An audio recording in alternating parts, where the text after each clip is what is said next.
అక్కడ పోలీసులు ఎక్కడా కూడా కనీసం పట్టించుకోని పరిస్థితి. అయ్యా మమ్మల్ని కొడుతున్నారు, చంపుతున్నారని ఎస్పీకి ఫోన్ చేసినా కూడా మేము చర్య తీసుకుంటామని ఎవడే చెప్తే ఒక్క పోలీసు వచ్చిన వాళ్ళు లేడు. ఏమైపోయారు ఈ పోలీసులు అందరూ కూడా? ఎక్కడున్నారు అంటే ఉద్దేశపూర్వకంగా ఒక దీపక్ మిశ్రా అనేటువంటి రిటైర్డ్ ఆఫీసర్ని, ఎన్నికలకి ఎవడన్నా అబ్జర్వర్ గా రిటైర్డ్ ఆఫీసర్ని ఎవరిని వేస్తాయండి? అకౌంటబిలిటీ ఏముంటుంది? వాడికి బాధ్యత ఏముంటుంది? ఎవరికి అతను ఆన్సర్ చెప్పేటువంటి పరిస్థితి ఉంది? అకౌంటబిలిటీ లేనటువంటి ఒక రిటైర్డ్ అధికారిని పోలీస్ అబ్జర్వర్ గా ఆంధ్రప్రదేశ్ రాష్ట్రానికి పంపించి అతను సరాసరి ప్రతి ఎస్పీకి ఫోన్ చేసి థ్రెటన్ చేస్తున్నాడని అన్ని వార్తలు వస్తున్నాయి. ఇవాళ పోలీసులు అందరూ కూడా వాపోతున్నట్టుగా విలేకరులు చెప్తున్నారు. పోలీసులు పెద్ద అధికారులు మాకు చెప్పుకుంటున్నారు.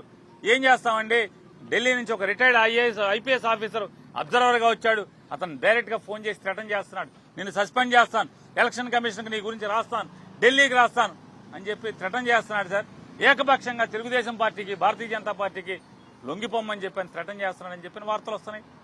మరి ఇంకా పోలింగ్ అయిపోయాక కూడా ఈ అబ్జర్వర్ ఇక్కడ అవసరమా అని అడుగుతున్నాను. ఇన్ని గొడవలకు కారణమైనటువంటి ఈ అబ్జర్వర్ ఇక్కడ ఉంచాలా? ఇంకా రిటైర్ అయినటువంటి కావాలా?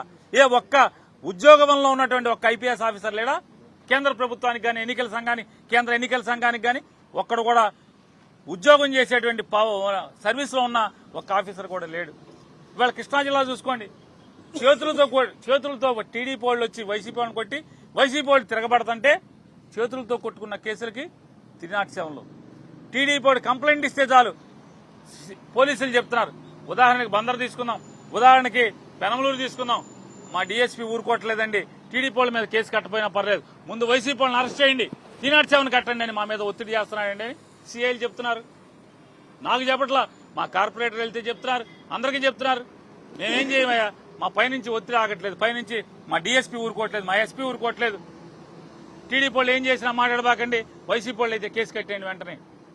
సింపుల్ గా చేతులతో ఇద్దరు కొట్టుకుంటే కొడతాకి మీరు నన్ను కొడతాకు వచ్చారు, నేను తిరుగుబాటు చేస్తానా చేయనా? కొడతంటే ఊరుకుంటానా? పారిపోతానా? తిరుగుబాటు చేస్తే అంటే తిరగబడితే 307లో తప్పుడు కేసులు కడుతున్నారు, దొంగ కేసులు కడుతున్నారు, ఏకపక్షంగా వ్యవహరిస్తున్నారు.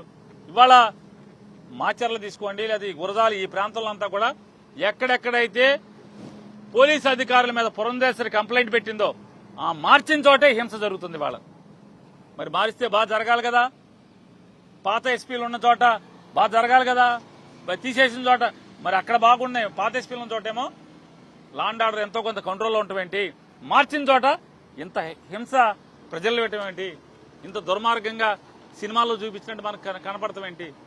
ఎందుకు టీడీపీ వాళ్ళని ఏం కట్టడి చేయట్లేదు? వైసీపీ వాళ్ళ మీద తప్పుడు కేసులు కడుతున్నారు, ఇవాళ తప్పుడు అరెస్టులు చేస్తున్నారు. ఇవన్నీ చెప్పాం. ఆయన కేసు బాయ్ కేసు ఇవ్వమని చెప్పారు.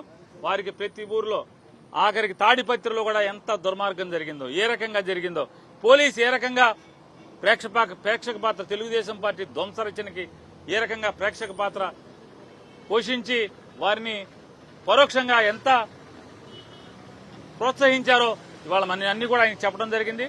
ప్రతి ఊరి గురించి కూడా ఆయనకు రికమెండేషన్ ఇచ్చాం. కేసు వారీగా అన్నిటి మీద ఆయన తప్పకుండా నేను విచారణ చేస్తాను, అందరి మీద ఎవడెవడున్నాడో ఆ తప్పుడు అధికారిని అందరి మీద సస్పెండ్ చేస్తానని కూడా డీజీపీ గారు మాట చెప్పారు.